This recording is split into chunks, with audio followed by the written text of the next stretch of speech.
Bonjour, bonsoir, selon l'heure qu'il est chez vous.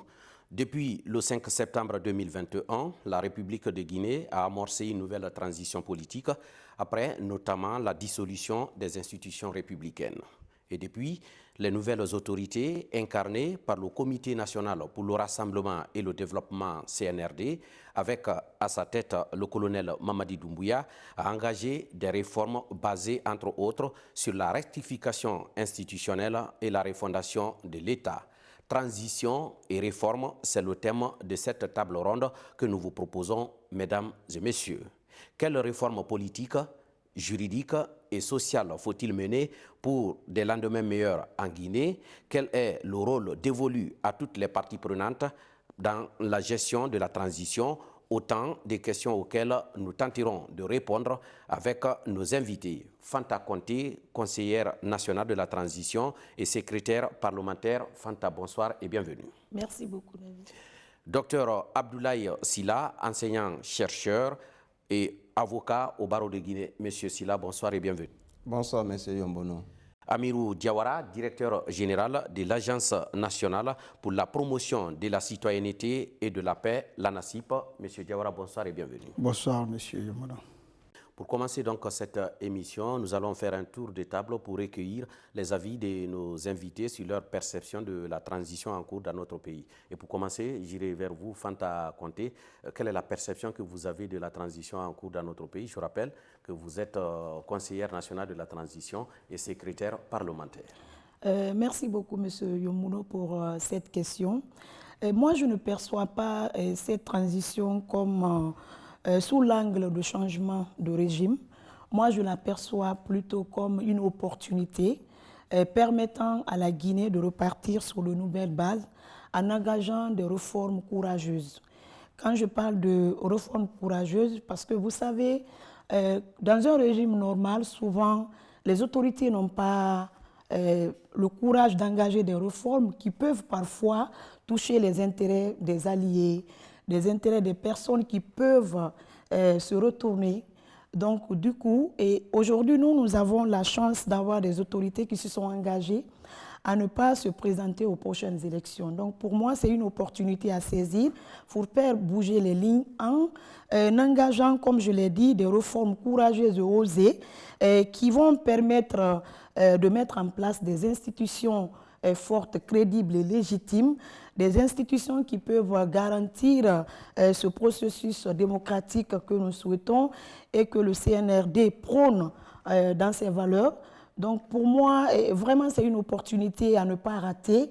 Et aujourd'hui, globalement, ma perception, nous sommes sur la bonne voie parce qu'il y a des réformes qui sont engagées à tous les niveaux et des réformes qui sont vraiment appréciables. OK. Monsieur Sylla, quelle est la perception du juriste que vous êtes de la transition qui a débuté dans notre pays depuis un bon moment? Merci beaucoup, monsieur Yombono. En effet, il faut rappeler qu'un État a deux vies, une vie normale et une vie exceptionnelle. Et depuis le 5 septembre, nous sommes dans une vie exceptionnelle de notre État.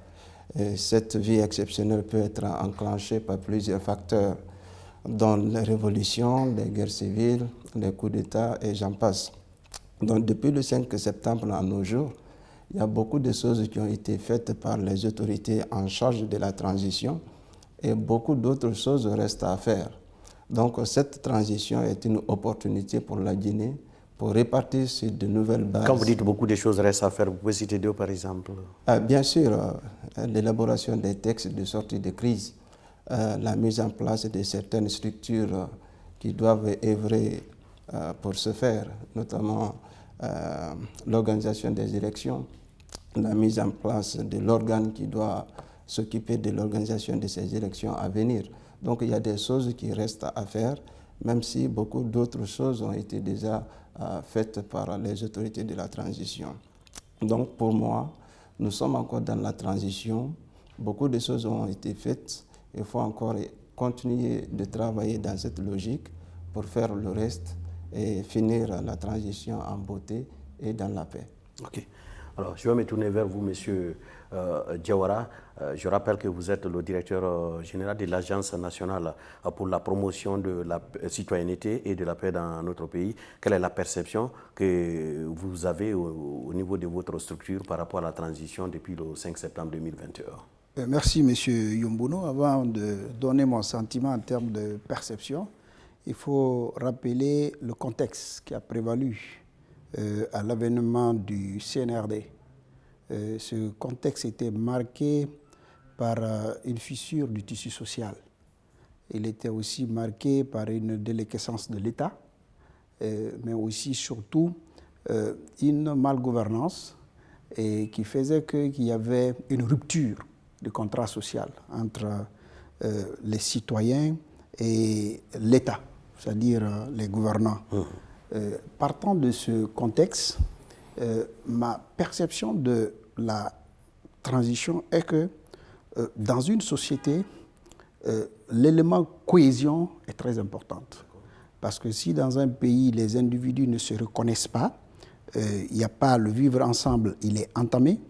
Si dans un pays, l'État ne joue pas réellement son rôle, il y a une rupture entre gouvernants et gouvernés, il est très difficile dans ce pays de poser les bases du développement. C'est pour cela, et quand vous regardez l'ensemble des valeurs sur lesquelles la transition, les autorités ont décliné en termes de comme valeurs, le rassemblement, la rectification institutionnelle et la refondation de l'État. Cela suppose que quand on parle de rassemblement, on parle de mettre un accent sur la cohésion sociale. Quand on parle de refondation de l'État, il s'agit de mettre aussi une administration qui sera au service du citoyen. Et quand on parle aussi de rectification institutionnelle, il s'agit de mettre des institutions crédibles, légitimes, mais aussi surtout les institutions qui peuvent fonctionner en tenant compte de nos réalités. Parce qu'on a souvent la mauvaise habitude de faire le mimétisme institutionnel. Ce qui marche ailleurs, forcément, ça ne peut pas marcher chez nous. D'accord. Merci. Voilà, mesdames, messieurs, c'est ce qu'on pouvait dire sur cette première partie concernant la perception de nos invités par rapport à la transition qui a débuté dans notre pays depuis le 5 septembre 2021.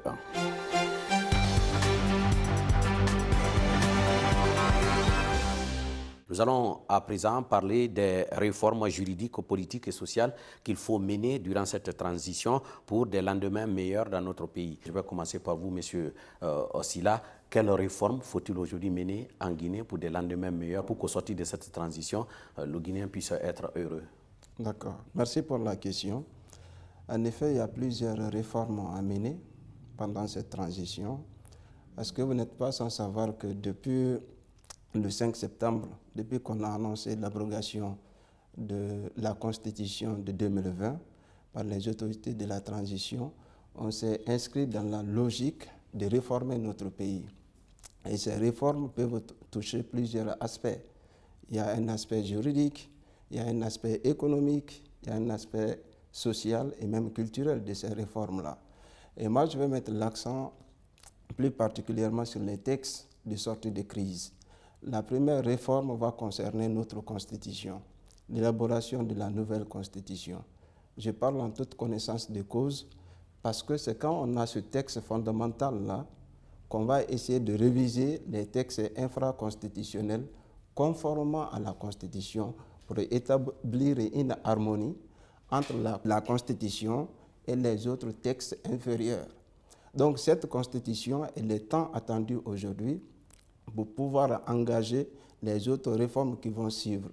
Donc si le CNT qui est chargé d'élaborer ce texte-là, quand le CNT va finir le travail et que le texte est approuvé par référendum, promulgué par le président de la transition, on va commencer à travailler les autres textes, tels que le code électoral par exemple, pour essayer de les mettre en harmonie avec le texte fondamental. Donc cette réforme-là, je pense que c'est l'élément axial de la chose. Parce que même si on doit innover, c'est à l'intérieur de la Constitution que ça doit figurer, notamment en matière de régime politique, en matière d'institutions, en matière de normes. Le premier texte visé, c'est la Constitution. Si on dit par exemple, Dans l'ancien régime, on avait beaucoup d'institutions, il faut diminuer ou supprimer. C'est la Constitution qui va diminuer ou supprimer ces institutions-là. Si on dit que le régime politique qu'on avait n'est pas adapté, c'est à la nouvelle Constitution alors de changer, d'opter pour un nouveau régime. Donc toutes ces réformes-là, en tout cas ces réformes majeures, doivent figurer à l'intérieur de la future Constitution. C'est quand on a ça qu'on va déployer les autres réformes concernant les textes infraconstitutionnels. Donc pour les mettre en harmonie et établir une logique globale entre les éléments. Donc c'est ce que je voulais dire sur les réformes pour le moment. Ok. Alors, Monsieur Diawara, quelles réformes il faut aujourd'hui mettre en place durant cette transition pour que le Guinéen puisse être heureux ou avoir des lendemains meilleurs? Oui, merci Monsieur Yombono. C'est vrai qu'il faut une nouvelle constitution, comme je l'ai dit dans l'introduction. Il faut toujours mettre l'accent sur la cohésion nationale. C'est pour cela le président de la République, au mois de décembre 2022, quand il s'est adressé, je pense 2021 plutôt, quand il a fait son discours de Nouvel An, il avait prononcé l'idée d'organiser les assises nationales. Et cela nous a permis, entre le mois de mars et le mois d'avril, d'écouter les populations, surtout ceux qui ont vécu de l'indépendance jusqu'à maintenant. Et à l'issue de ces consultations, il y a eu un rapport qui a accouché 45 recommandations. Et ces 45 recommandations constituent le point de vue de nos citoyens sur la manière dont nous devons vivre ensemble en Guinée. Donc la mise en œuvre de ces 45 recommandations constitue un élément essentiel de la cohésion sociale. Donc c'est vrai, il faut faire des réformes sur le plan juridique, il faut faire des réformes sur le plan institutionnel, mais il faut poursuivre le processus de réconciliation nationale. Mais est-ce que les recommandations, vous l'avez dit, la mise en œuvre de ces recommandations va permettre aux Guinéens de... Mais est-ce que ces recommandations sont acceptées aujourd'hui par les différents acteurs? Oui, la plupart des acteurs, contrairement au dialogue politique où certains acteurs n'ont pas participé, nous, quand on est parti dans les assises, tous les partis politiques qui étaient à l'intérieur, dans les communes, leurs représentants, ils ont participé non seulement dans la phase d'écoute, et ils ont fait des recommandations, et ces recommandations ne souffrent d'aucune contestation de la part de l'ensemble des acteurs politiques. Ok. Alors, je vais me tourner vers vous, Fanta Conté, conseillère nationale. Quelles réformes aujourd'hui il faut mettre en place dans notre pays durant cette transition pour des lendemains meilleurs? Eh bien, merci, M. David. Quand on voit les 5 valeurs du CNRD, on a une vision par rapport aux réformes à mettre en œuvre. M. Sina l'a rappelé, d'abord, c'est les textes de loi, dont la loi suprême, c'est la Constitution. Donc, lorsque nous aurons, comme il a rappelé tout à l'heure, la Constitution, ça permettra au CNT de travailler sur les textes, les lois organiques pour justement revoir ces institutions, parce qu'aujourd'hui, l'idéal, c'est d'avoir des institutions fortes. Et donc, il faut avoir des textes qui permettent de soutenir cela. Mais moi, au-delà des textes de loi, je vais un peu m'appesantir sur les aspirations des citoyens. Parce que quand on parle de réforme, il faut savoir qu'est-ce que nos concitoyens attendent de cette transition. Et nous, au lendemain de notre prise de fonction, nous avons eu la chance d'organiser des consultations citoyennes où les citoyens se sont exprimés. Ils nous ont confié leurs attentes par rapport à cette transition. Quand je prends aujourd'hui au niveau des pouvoirs, quand je veux parler par exemple des attributions constitutionnelles du président de la République, beaucoup de citoyens pensent aujourd'hui que le régime qu'on a donne beaucoup de pouvoir au chef de l'État, donc il faut revoir cela. Quand on prend au niveau de l'interaction entre les pouvoirs, je veux parler du pouvoir exécutif et du pouvoir législatif, beaucoup pensent qu'il faut donner beaucoup plus de poids à l'Assemblée nationale pour que l'Assemblée qui joue dans la plupart du temps, qui a 2 missions, je veux dire, le rôle, c'est-à-dire voter les lois contrôle de l'action gouvernementale, renforcer ce contrôle-là pour que l'Assemblée puisse avoir un droit de regard sur ce que fait l'exécutif, notamment, comment dirais-je, dans les nominations, par exemple. L'Assemblée pourrait avoir un droit de regard par rapport à la nomination à certaines fonctions. Par exemple, le Premier ministre, il y a des ministères, par exemple, qui sont importants. Donc, il y a beaucoup de citoyens qui souhaitent aujourd'hui... On veut enlever le droit discrétionnel du président de nommer. Pas l'enlever toutes ces attributions, mais faire en sorte que cela soit encadré. Okay. Que cela soit encadré et que l'Assemblée puisse aussi jouer pleinement son rôle. Et donc, ça, c'est... D'autres même pensent qu'il faut... Est-ce qu'il ne faut pas aujourd'hui revoir la forme de notre Assemblée, peut-être avoir une Assemblée à 2 chambres, que cela pourrait permettre à l'Assemblée de jouer pleinement son rôle. D'autres citoyens pensent qu'il faut revoir le nombre de partis politiques, parce que tout le problème que M. Yawara évoque par rapport au renforcement de l'unité, la cohésion sociale, beaucoup de citoyens accusent les politiques d'être responsables, d'instrumentaliser cela. Donc, certains de nos concitoyens pensent qu'il faut mieux encadrer la création des partis politiques dans notre pays. Donc, quand je prends aussi les libertés, les droits et libertés dans notre pays, beaucoup pensent qu'il faut mieux encadrer la liberté de manifester et même la liberté d'expression. Donc, ce sont entre autres réformes que les citoyens vraiment souhaitent voir mise en œuvre pendant cette période transitoire. Il y en a d'autres. Quand je prends au niveau de l'organisation des élections, beaucoup pensent aujourd'hui que le MATD devrait avoir un rôle important. D'autres pensent qu'il faut vraiment mettre en place un organe technique qui pourrait vraiment jouer son rôle, parce qu'on sait également, quand on parle d'élections en Guinée, ce que ça suscite, l'impact que cela a sur la cohésion nationale. Donc, ce sont entre autres réformes, ce sont entre autres attentes de nos concitoyens par rapport à cette transition en cours dans notre pays. On espère que les différentes propositions de réforme que vous avez faites ici seront prises en compte.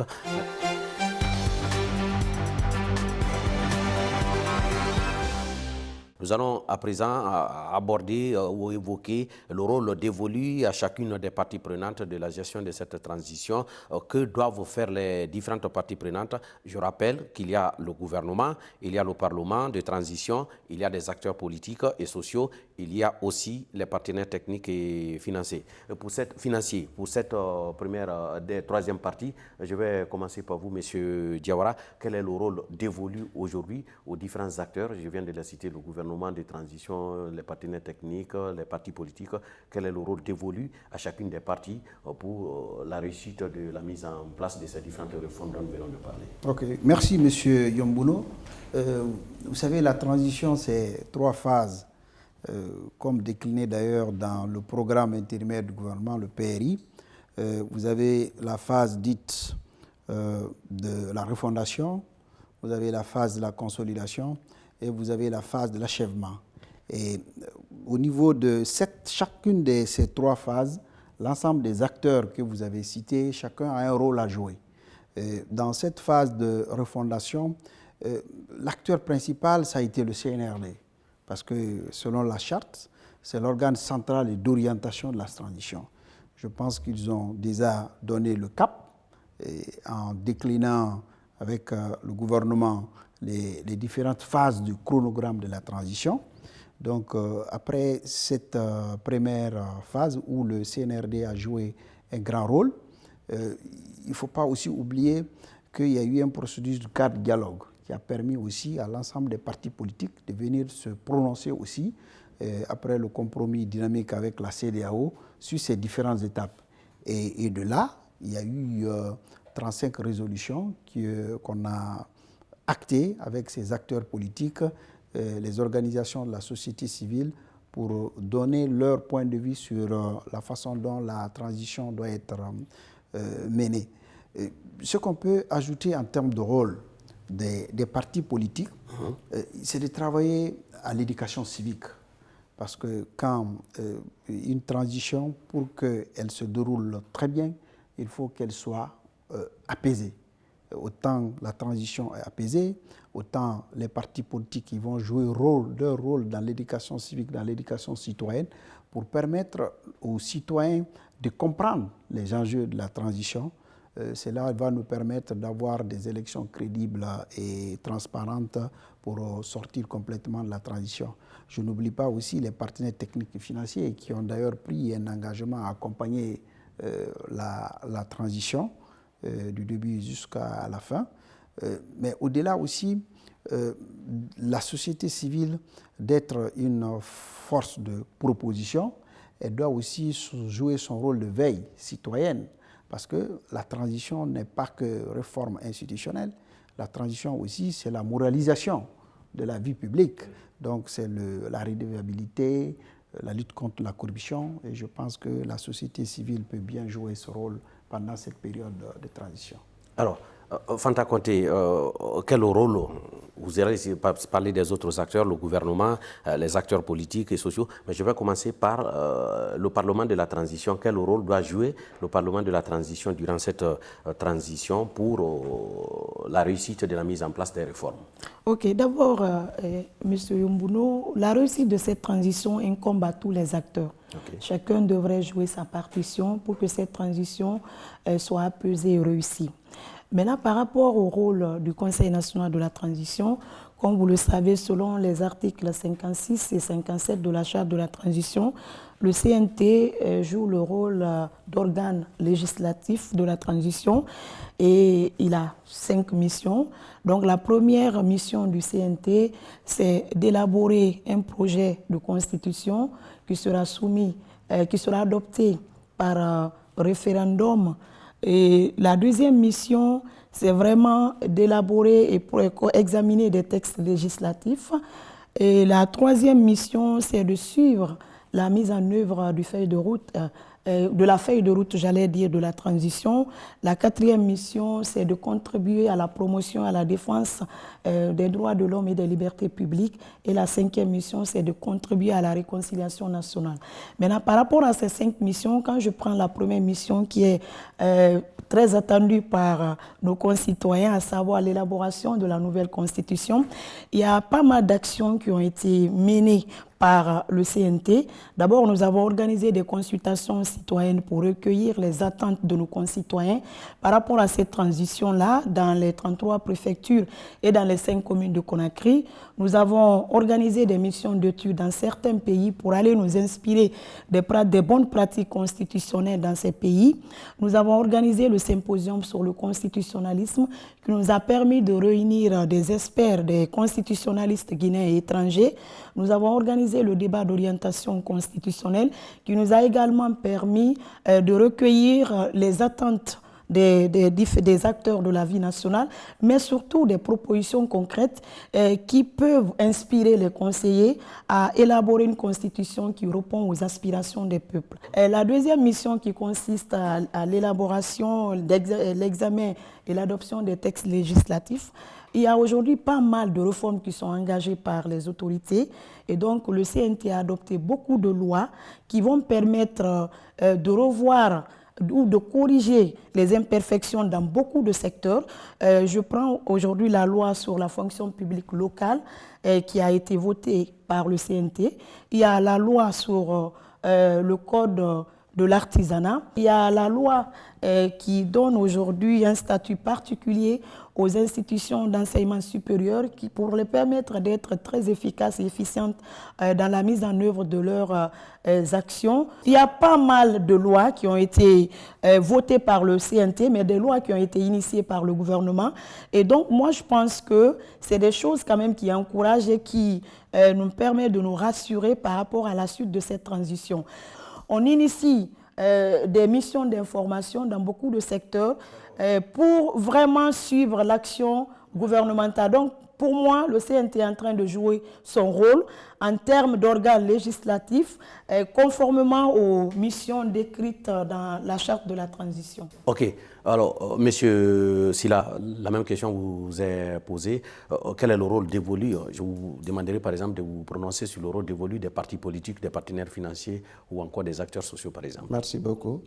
Vous savez, grosso modo, il y a deux catégories d'acteurs qui sont concernés par cette transition. Il y a les acteurs nationaux et les acteurs internationaux. Et les acteurs nationaux aussi sont de deux catégories. Il y a des acteurs étatiques et les acteurs non étatiques. Maintenant, les acteurs étatiques, M. Diawara l'a rappelé tout à l'heure, il y a des organes clés qui ont un travail important, un rôle crucial à jouer pendant cette transition. Quand on prend par exemple le CNRD définit la politique globale de la transition. L'échec et la réussite de cette transition dépendent de cette politique-là. Et le gouvernement qui vient en appui de cet organe, c'est la chenille ouvrière de la mise en œuvre de ces politiques. Et l'organe qui joue le rôle de l'Assemblée nationale constituante, entre guillemets, c'est le CNT. Donc le CNT qui doit élaborer la loi fondamentale du pays, c'est-à-dire notre constitution. Ce travail-là aussi, ce n'est pas à négliger. Tout dépend aujourd'hui de ce résultat-là. Quand on prend les acteurs non étatiques, notamment la société civile et les partis politiques, ces acteurs-là aussi, la transition ne peut pas se faire sans eux. Il faut que les acteurs de la société civile, les partis politiques, acceptent de s'associer au processus transitionnel pour obtenir en tout cas une sortie de crise souhaitée et apaisée. Je parle en toute connaissance des causes. Cela revient à dire que d'abord les acteurs politiques doivent accepter de dialoguer. Si vous regardez dans les rétroviseurs, la réussite de la transition de 2010 était en partie liée au fait que tous les acteurs politiques avaient quand même, s'étaient entendus sur le fait qu'il fallait aller dans la même direction pour finir avec la transition dans un délai court. Parce que plus vous partez en rang dispersé, et plus les problèmes deviennent compliqués à gérer.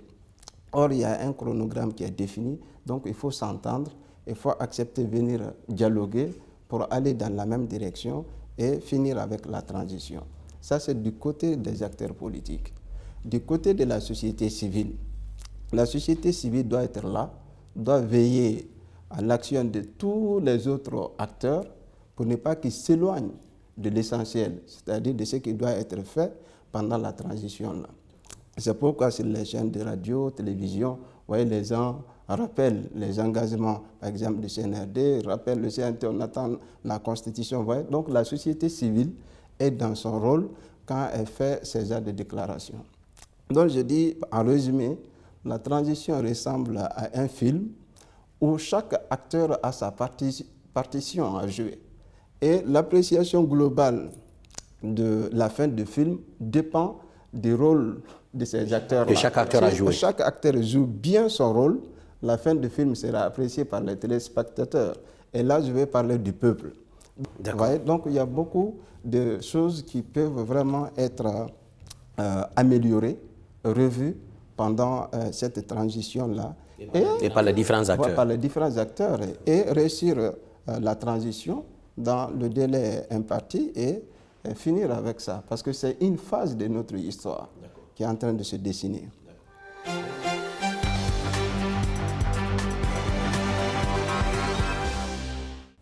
Mesdames, Messieurs, c'est la fin de cette table ronde, mais avant de nous quitter, je vais me tourner vers nos invités pour leur mot de fin. Je commence par vous, Fanta Conté. Merci, M. Yomouno. Moi, je vais insister sur le fait que cette transition ne peut pas réussir si les acteurs n'acceptent pas de se retrouver autour de la table pour dialoguer. Donc, la responsabilité de chacun est engagée parce qu'il s'agit de notre maison commune.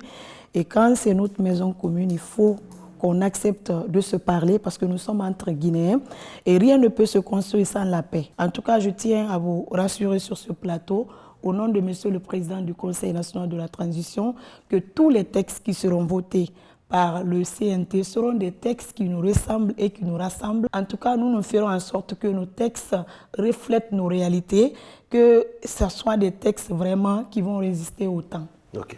Monsieur Diawara. Merci, Monsieur Yombono, de cette opportunité. Il y a de cela 48 heures, la République de Guinée a fêté ses 65 ans d'anniversaire de l'accession du pays à l'indépendance, a démontré que les Guinéens peuvent se rassembler autour d'un idéal. Mon dernier mot, c'est appeler les citoyens à faire confiance aux autorités de la transition pour mener à bien ces réformes. C'est vrai qu'il est difficile de réformer un pays. Parfois, les réformes peuvent être d'ailleurs douloureuses. Mais si nous les soutenons, nous les accompagnons, nous les faisons confiance, ils peuvent poser les bases de l'émergence de la Guinée. Monsieur Sylla, votre mot de la fin. Merci beaucoup, M. Yombono.